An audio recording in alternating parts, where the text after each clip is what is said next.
Olá, graça e paz. Eu sou Elisângela Lopes, educadora financeira, e meu propósito é falar de finanças com princípios bíblicos.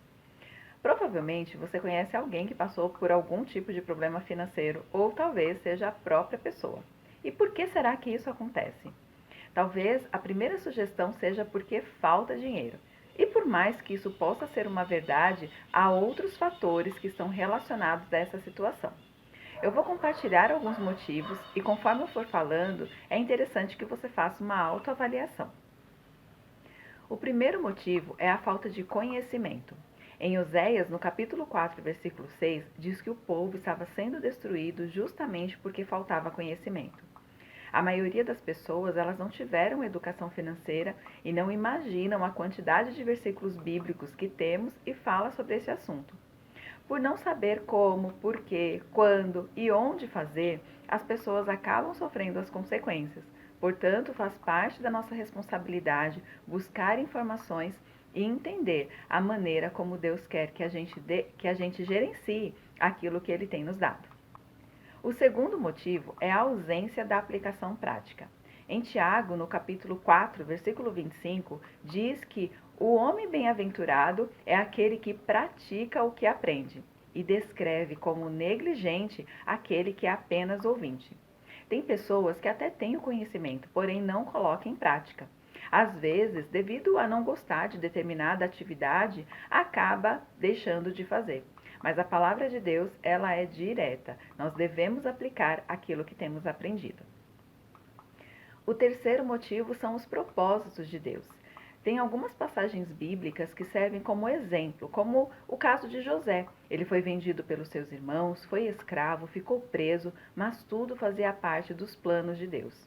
No final, ele se torna o governador do Egito e foi um instrumento de bênção para salvar uma nação da fome. Outro exemplo que temos é o caso de Jó. Ele perdeu tudo o que tinha, não apenas bens materiais, como também os seus filhos. Ele foi provado por Deus, mas aprovado. Portanto, nós precisamos avaliar se os nossos problemas financeiros ele tem sido ocasionado por alguma falha, pecado, ou se nós já fizemos tudo que era realmente da nossa responsabilidade e as dificuldades enfrentadas faz parte dos planos de Deus para cumprir com seus propósitos e até mesmo moldar o nosso caráter. O quarto motivo é devido às escolhas erradas. Em Lucas, no capítulo 15, a Bíblia ela revela uma passagem que fala sobre o filho pródigo. Na ocasião, ele pede para o seu pai a herança de forma antecipada. Ele sai de casa, consome seus bens, vive em libertinagem, gasta tudo no presente como se não houvesse amanhã. E a consequência de tudo isso, das escolhas erradas que ele fez, foi começar a passar por necessidades. Será que nós temos feito escolhas sábias, cuidado dos recursos de maneira consciente e evitado o desperdício, adotado um padrão de vida adequado e valorizado o que Deus tem nos concedido? O quarto motivo é para moldar o nosso caráter. Acredito que um bom exemplo disso seja Paulo. Um homem que se considerava importante, ele exercia influência sobre muitas pessoas, ele era um líder que tinha muita fama, porém, quando ele verdadeiramente conheceu a Cristo, ele percebeu que tudo aquilo era refúgio.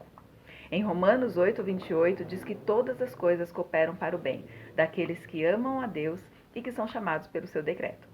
Paulo passou por diversas dificuldades, mas ele tornou um homem transformado. E ele recebeu o melhor que o ser humano pode ter, que é estar com Cristo na vida presente e também na vindoura. O sexto motivo é devido à falta de planejamento. Em Lucas, no capítulo 14, versículo 28 ao 30, Jesus mencionou sobre o orçamento. Nós devemos viver financeiramente sabendo para onde nós estamos caminhando. Se temos ou não condições financeiras para realizar aquilo que precisamos ou desejamos. E antes de fazer as nossas decisões, é muito prudente consultar Deus e também o nosso orçamento. Sétimo motivo são os imprevistos. Em Tiago, lá no capítulo 4, versículo 14, diz que a gente não sabe o que irá suceder amanhã.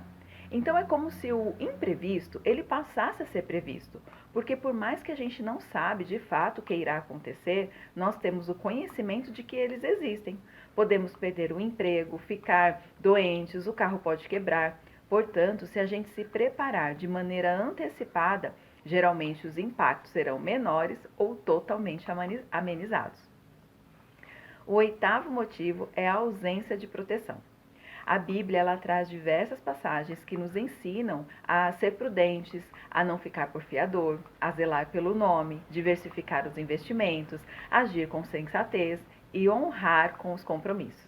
Será que temos cumprido os mandamentos do Senhor e protegido o patrimônio que Ele tem colocado em nossas mãos? O nono motivo é o imediatismo.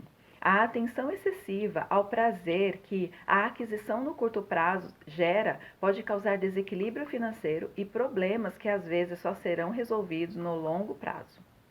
É fundamental controlar os nossos impulsos imediatistas. O décimo motivo é devido a algum pecado. Tudo aquilo que a Bíblia ensina e a gente não faz ou faz de maneira oposta é um pecado. Nós devemos avaliar se os motivos dos problemas financeiros eles estão sendo ocasionados devido à inveja, cobiça, avareza, oportunismo, egoísmo ou até mesmo ao pecado da preguiça. Em Provérbios, nós temos orientações de combatê-la. Inclusive, revela que a consequência dessa atitude ela será a pobreza. A Bíblia registra versículos que incentivam o trabalho feito com diligência e reprova a atitude de ficar em um estado passivo quando nós temos condições para viver de maneira ativa. Diante da exposição de todos esses motivos, eu deixo uma atividade a ser realizada. Que você reflita qual tem sido o motivo que tem causado as dificuldades financeiras e escreva 3 ações práticas do que você pode fazer para viver melhor de forma que honre a Deus. Se você gostou do vídeo, curte, compartilhe. Se quiser colaborar deixando algum comentário, dúvida, crítica ou sugestão, basta nos escrever. Para não perder os próximos vídeos, inscreva-se no canal e ative as notificações. Fique com Deus e até o próximo vídeo.